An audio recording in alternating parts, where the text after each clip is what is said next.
জলমিত্ৰৰ দীৰ্ঘদিনীয়া আন্দোলন সাময়িকভাৱে স্থগিত ৰাখিলে জলমিত্ৰ সংস্থাই। মন্ত্ৰী জয়ন্ত মল্ল বৰুৱাৰে হোৱা বৈঠকৰ পিছতে হোৱা চুক্তি স্বাক্ষৰৰ পিছতে সিদ্ধান্ত সদৌ অসম কৰ্মচাৰী পৰিষদৰ কেন্দ্ৰীয় সমিতিৰ বৈঠকত লগতে উপস্থিত আছিল বিধায়ক কমলাক্ষ দে পুৰকায়স্থ। দৰমহা বৃদ্ধিসহ জলমিত্ৰসকলক PHEৰ অন্তৰ্গত উন্নীতকৰণৰ দাবী জলমিত্ৰৰ। আজি সদৌ অসম কৰ্মচাৰী পৰিষদৰ আন্দোলনৰ পৰিপ্ৰেক্ষিতত আমি সাময়িকভাৱে স্থগিত ৰাখিছিলোঁ আমাৰ অৱস্থান ধৰ্মঘট আৰু কৰ্মবিৰতি। তাৰে ফলত আজি বিধানসভাত আমাৰ মাননীয় বিধায়ক মহোদয় কমলাক্ষ দে পুৰকায়স্থৰ উদ্যোগত আমাৰ PHE মিনিষ্টাৰ জয়ন্ত মল্ল ডাঙৰীয়াৰ লগত আলোচনা সাপেক্ষত আমাৰ এখন চুক্তিপত্ৰ হয় যে আমাৰ দাবীখিনি মানি লয়। গতিকে আমি সমূহ ৰাইজৰ জলমিত্ৰবিলাক যিবিলাক আছে আমি আপাতত আন্দোলন প্ৰত্যাহাৰ কৰিলোঁ।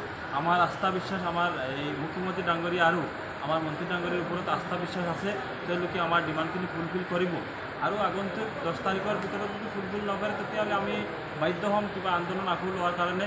মই ভাবোঁ আন্দোলন ল'ব নালাগে, আমাৰ মন্ত্ৰী ডাঙৰীয়া যিহেতু আমাৰ ফুলফিলভাৱে অৱগত হৈছে, আমি আশাবাদী 100% আমাৰ মন্ত্ৰী ডাঙৰীয়া আমাৰ জলমিত্ৰৰ কাৰণে কিবা আমাৰ দাবীখিনি মানি ল'ব। আমাৰ মূল দাবীখিনি হ'ল আমাৰ মিনিমাম ৱেজ, জলমিত্ৰক 6500 টকা দৰমহা দি আছে, আমাৰ মিনিমাম আসাম এফৰ্ট মতে আমাৰ মিনিমাম ৱেজ দিব লাগে আৰু আমাৰ পঞ্চায়তৰ ফালৰ পৰা জলমিত্ৰবিলাক আমাৰ PHE ডিপাৰ্টমেণ্টত দিব লাগে এপইণ্টমেণ্ট, সেইখিনি দাবী। একৰ্ডিংলি আজি জলমিত্ৰ সংস্থাৰ চেণ্ট্ৰেল কমিটিৰ সভাপতি আদি কৰি গোটেইকেইটা আমাৰ অনাৰেবল মিনিষ্টাৰ PHEৰ লগত আমি কথা পাতিলোঁ আজি।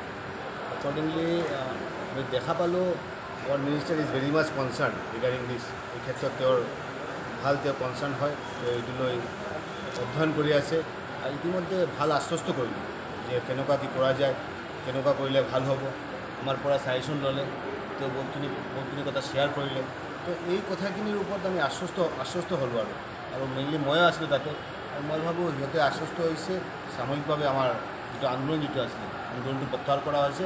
আগন্তুক দিনত যাতে মন্ত্ৰী মহোদয়ে যিবোৰ কথা ক'লে, মই ভাবোঁ এই কথাখিনি আমি আগবাঢ়ি লৈ যাম আৰু লৈ কিনে যাতে আমাৰ প্ৰব্লেমখিনি ছল্ভ হয় আমি আশা ব্যক্ত কৰিছোঁ। আৰু মন্ত্ৰী মহোদয়ে আজিৰ দিনত তেওঁৰ মতামত দিলে, সেই মতামতত আমি খুচি আছোঁ। আমি ভাবিছোঁ যে অতি সত্তৰ যাতে আমাৰ দাবীখিনি, যাতে আমাৰ জলমিত্ৰৰ দাবীখিনি ফুলফিল হয়।